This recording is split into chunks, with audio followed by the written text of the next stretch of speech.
have a jam-packed show filled with the latest scores, trending stories, and some jaw-dropping highlights this week in youth athletics. Whether you're a player, parent, or just a sports fan, we've got something for you. Let's dive right in.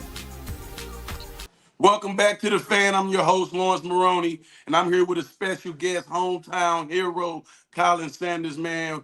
Once again, man, appreciate for taking the time out and, talk to us, man. So what's happening? You already know, brother. Just getting to it, man. It's that off season that that last good month before that Training before the camp? camp. You know how that goes. Oh, yeah, I'm already here. So Hey, you is you already in the know. city or are you still in New Orleans?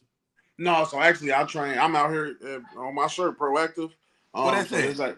it's called Proactive Sports Performance. It's a gym where it's not just football. It's basketball guys, soccer guys, That's what's up. boxing guys, and it's just like an athlete training facility. You know what I'm saying? Where everybody come here in their off season That's what's up. for So sure. you jump right into it. Go ahead, man. I know you got something to say. You itching. I'm itching, man, because I got the honor of meeting you at the LM39 Foundation weekend, and Yeah. just wanted to. I know you got an award like I did. I know you seen Lawrence cry and all that, so I just wanted you Oh to my give us a God. little taste before we get into anything else. I want you to give us a little taste of the award that he gave you and your experience at the Yeah, LM39. absolutely, man. Yeah, no, like I said there, man. Like, it's an honor. I don't remember the first time I played Madden, but I always tell this story every time I get on an interview about my boy Lawrence. But man, my old lady say, yeah, I met somebody he played running back, and his last name was Lawrence. I said his last name was Lawrence. She's like, no. I don't know, some Lawrence, something. I said, he played running back. She said, yeah, he's from St. Louis. I said, Maroney? She said, yeah, that's a man. I said, hold on, bro. You don't know who you just met, bro. Like, bro, this coming from a former running back. You know what I'm saying? I was a big running back myself. So, Hey, like listen, I if you said, didn't show me that video, I wouldn't have believed it. hey, I know it. I I wouldn't know have it. believed Listen, it. I was inspired by all y'all, bro. All the And big I backs back appreciate in that, the day. man. Yeah, but yeah, no, but so end up getting to meet him. Obviously, man, stand up guy, man. I recognize and appreciate everything you do, especially for the city. Let me know that they wanted me to come down, and obviously I was gonna come regardless of anything going on. But to get an award for the work I'm trying to do, man, it was obviously really special, especially having a role model and a childhood idol like Lawrence himself giving them to me. So I was honored. The whole weekend was put together spectacularly, man. I'm talking about from top to bottom, the sponsors, you know what I'm saying, the little picture booth, all of that stuff like that, the lunch.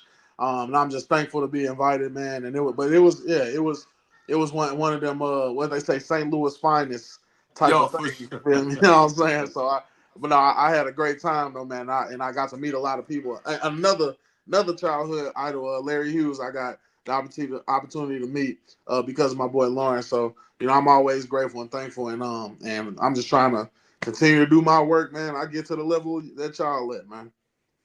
That's what's up, man. I appreciate that. Absolutely, dog.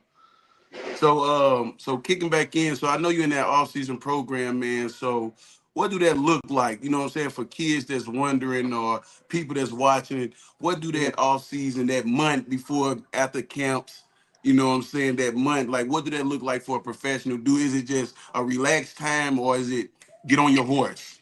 Yeah, yeah. Obviously you got some relaxed time in there. You know what I'm saying? Like right when the season get done, obviously from when the season get done to like the middle of April, we don't have any like responsibilities to work out or do anything. You know what I'm saying? So that's a lot of times going their vacation. A lot of guys going their vacations, and then from April all the way up to middle of June, it's like voluntary stuff. But a lot of guys still do go because it's just it's free working out. So why not go? So a lot of Right. people go there and do that for that couple months, and then June, everybody in the league has their mandatory mini camp, and then we all done from now. Every single player is done from now until when you got to report back to training camp. So once if you are on the roster or if you're trying to get onto a roster and you get a training camp invite, then everybody reports around third week of July, I want to say, and then and you already know from there, for it's getting to it.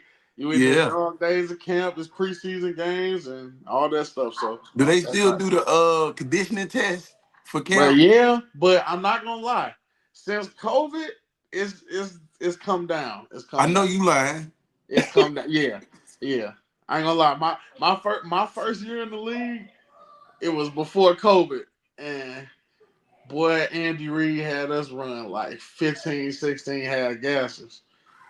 I almost passed out. I'm not gonna lie, Listen, but man, I know you don't know, but coming back for mini camps, training camp, right, in July, the scariest part about it, right, before you even can even practice, you must, it's a mandatory, you pass the conditioning test. bruh, Like if you don't pass the conditioning test, you you gotta do can't it, practice at all. You can't be with the team at all. bruh. Like you, Yeah, and they would make you run this every day until until you you do it. pass. Bro, Wow. that Yeah, was the scariest part. It wasn't even about the it was two horrifying. days or the heat. Everybody's biggest fear was to be in shape for The first day, that first day conditioning test. You know what it is out the yeah, gate. man, you ain't no last. So that after that year, after that 15, I think it was 16, but then after that, COVID happened. That was my first year in the league, 2019 and 2020. COVID happened, and then yeah, they cut that conditioning to I think it was like 10 half gas or something, which wasn't that bad, but it was a lot less than them last six, the one that hurt. You know what For sure. For I'm saying? sure. Man, Hey, so Colin, I always act. We're gonna bounce back and forth probably a little bit in this last 3 minutes or so. But I always ask questions in relation to a fan if they walked up to you. right. So first, since you are from the Lou, I gotta know what youth program uh, that you had the opportunity to play with growing up. Yeah, for sure, for sure. So crazy enough, I tried out for Herbert Hoover, right? Tried out for Herbert Hoover. I was killing them boys. Like, I'm talking about annihilation. Like, they couldn't do nothing with me at all. And so I was killing them boys. I think I was 7 when I tried out for them. Killed the whole 7-year-old team, the 8-year-old team too, and then the 9-year-old team was like more of my level of competition, but they wouldn't let me play 2 years up. So I couldn't play for her move. So then the next year I turned 8, went to Spanish Lake, and I played for Spanish Lake for 2 years. And then that's when I went to middle school and I started playing for my middle school team. So I played Spanish Lake for 2 years. Spanish Lake Titans, Yep. Steph Turner. Yeah. You remember your coach? I don't remember no real names. I remember Coach T and I know Coach T because his son was the quarterback. I remember Coach T, Yeah, but other than that, it was that's so man. I'd have been playing football for 20 years now. I don't remember. I got you. I don't even remember the playbook from last year. All right, so you got a ordinary journey. I mentioned your name. I posted your flyer, and when I posted your flyer, a lot of people was reaching out to me. I got a guy at my job. He was like, "Man, can you get his autograph, man?" When he was a chief, I was a fan. And then I got another guy that I worked with said, "Yeah, I went to he was in a D2 college, and he played against you, and D. But so I just want so you were you highly recruited coming out of high school? How was that like? What was that journey?" No, not at all. I mean, I don't know if it was necessarily just because like a lack of skill or nothing, or if it was just more so like I didn't really get a chance to go to like them camps where you get ranked. You know what I'm saying? So like if I'd have went to them camps, I probably would have got ranked, but I just didn't have the opportunity to go to those camps. You know what I'm saying? So where everybody was out getting stars and stuff. I just was playing in the games on Friday nights, you know what I'm saying, and balling like, hey, I don't know what else I can do, you know what I mean? So I ended up being a 0-star recruit out of high school, but I also think it was mainly too, like I mentioned before, because I played running back. So I wasn't like, a lot of guys that get scholarship, they be playing a one position and play it a lot. You know what I'm saying? Like I was playing D tackle, D end, and running back and fullback and tight end. You know what I'm saying? And so I wasn't really focused on none. I was excelling in all the positions, but I wasn't like focused on one thing. So I guess that kind of deterred I'm pretty short for a D lineman, so that kind of deterred a lot of colleges. But yeah, I only I got a few offers from some D2 schools. I got a D2 offer to play running back actually. I think it was to Missouri Western or Missouri Valley or Missouri Western College, one of them two schools. And then yeah, I got my 1D1 to Western Illinois, and I went ahead and took it, and that was my only opportunity to play D1 ball. Okay. Hey, so listen. So the portal is in your era. No. The portal wasn't in your era. The portal came literally like probably what was that? Portal came what 2019 or 2020 or it So came. I it's think it right came. when you was leaving. Yeah, little like I was in the league for a year, and then the portal came. Oh wow. So I got a question. If the portal was in your era, would have hopped in it? That's a see. Obviously, what they say, hindsight is 2020.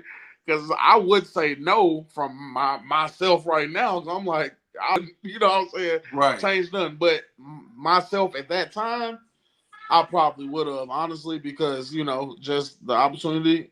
I mean, you know how it is, like just trying to get to play to a bigger school. But I mean, I know myself at that time. I was definitely like hoping to play at a Power Five school. So myself at the time, I probably would have went somewhere else. But obviously, like I said, hindsight is 2020. Man, I would trade nothing in the world that happened up to now. I got drafted by the right folks, For playing on the sure. right teams. Like so, hey, I wouldn't change nothing on my journey, man. That's what's up. My last question as a fan. Lawrence this one. He got. I ain't gonna talk about his story. I talk about it every show. But what was your welcome to the NFL moment? I ain't gonna say about you. You can say a rookie hazing moment. Say the biggest hits you had, or a hit or a block that you took. Saying what was your welcome to the NFL moment? Like, dang, I'm hurt. First and foremost, my first welcome to the NFL moment was that conditioning test, like Bruh said, because I'm a rookie too. So I'm like, if I don't make this, I get cut. Like I don't know the repercussions. You know what I'm saying? Like I'm the lowest on the totem pole. So I'm like, bruh, and I never like conditioning, so I'm thinking about that the whole offseason. Like I have to pass this test. But that conditioning test, and then but my actual like welcome to the NFL moment was I never forget we played Jacksonville and the Raiders on back to back weeks. And the first four games of my rookie year, I was a healthy scratch. You know how they do. You know what I'm saying? Like I'm on the 53, but I'm inactive for the game. So my first two games, we played. Calais Campbell was on the Jacksonville Jaguars at the time. I seen bro like 6'9" with pads on. I'm like, oh, okay. Like this is what they out here doing. Like this is what's required. You know what I'm saying? Like I'm like, okay, I ain't discouraged or nothing, but I'm just like this. Okay, I see how it go. But then so that was the first time just seeing like that big of a human, and then the second. The real like what was the NFL moment? I kind of got a little nervous. Actually, it was three. The second one was also a non-playing one, and that was when we played the Raiders that next week. The Raiders notorious for having a line that averaged 340 or 350. You know what I'm saying? So they had Trent Brown, I Mm. think Gabe Jackson, Rodney Hudson, bro. Like all them is Yeah. some movers. Like, man, they did a double team on Chris so crazy, boy. And this Chris Jones we talking about, like one of the coldest D tackles in the league. For They sure. made that man hit a cartwheel, like a full out cartwheel on the field. I said, "Oh no, I ain't ready for that one." That's Trent Brown, like 380, bro. Like I was like, "Yeah, I don't think I'm ready for that." And then the last one that was actually while I was playing was my first game I even ever had my pads above the thing. When you come in and you inactive, they got a bag up there. You know what I'm saying? So, but I came in my shoulder pads up there, so I'm just excited to put my stuff on. We're going against the Indianapolis Colts, and this was Quentin Nelson in his prime, the guard. Man, for some reason, two D linemen got hurt that game. Everybody looking at you know how you can feel the eyes burning the hole in the side of your face. Like when you looking forward, everybody looking at you. I'm like, where everybody looking at? We done had two D linemen go down. They like, yeah, it's time. So I played in that game. I ain't gonna lie, Quentin Nelson, he was a lot to handle. But them was my three. Before we get up out of here, man, let's go ahead and tell us what's next for you, what you got going on, and what's the next route for Khalen.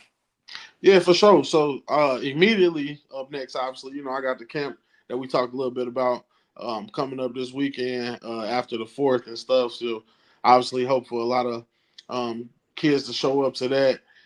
You know, obviously with me and my brother are gonna be like kind of co-hosting and stuff, and apparently it's the first of its kind as far as being inclusive to all boys, girls, LGBTQ identifying athletes is the first of that kind. So, you know, obviously I just was doing that out the kindness of my heart, just, you know, showing everybody that everybody can accept and love everybody. And it's become a real big thing. So I'm just trying to continue to spread positivity. You know my vibe, on my dog. So, you know, I'll just be trying to spread positivity, have everybody be happy and stuff like that. So that'll be coming up this weekend.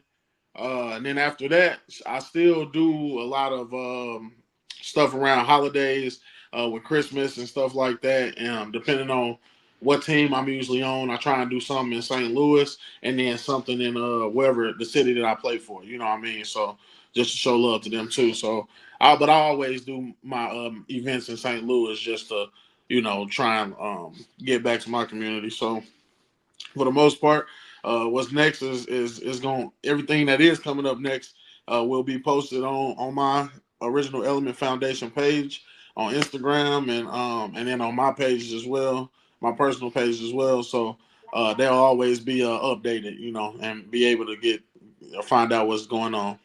So where Is can it too they late? find you at?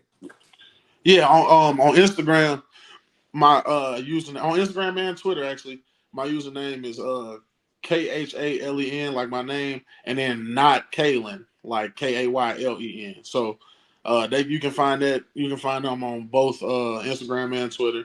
And then my if when you find that, my foundation page is in my bio and stuff like that. So you can just find that those Instagram handles, Colin, not Kalen, on Instagram and Twitter, and then like I said, you'll be able to have access to the website, or you can just also go to originalelement.org, where you can find out a lot of information as well. So, right, got the little ticker on like breaking news. I feel like I'm getting traded or something right now.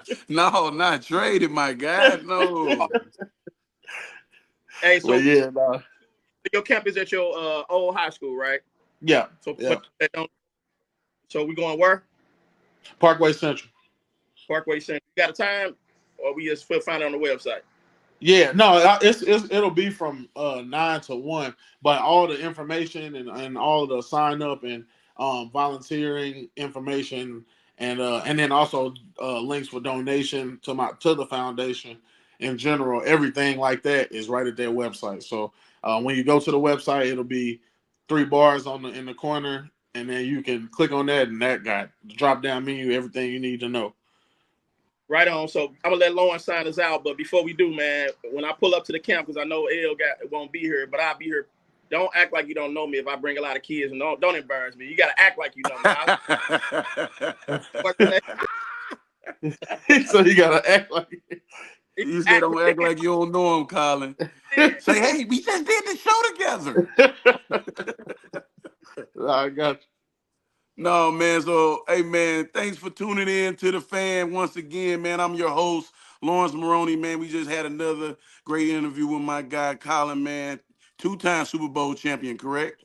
Absolutely. Should have been three, Two-time but Super Bowl you know, the champion, GOAT. man. I had to throw that in there before we get up off here, man. But once again, man, I appreciate you, man. And thanks for tuning in to the fan, and we out. Peace.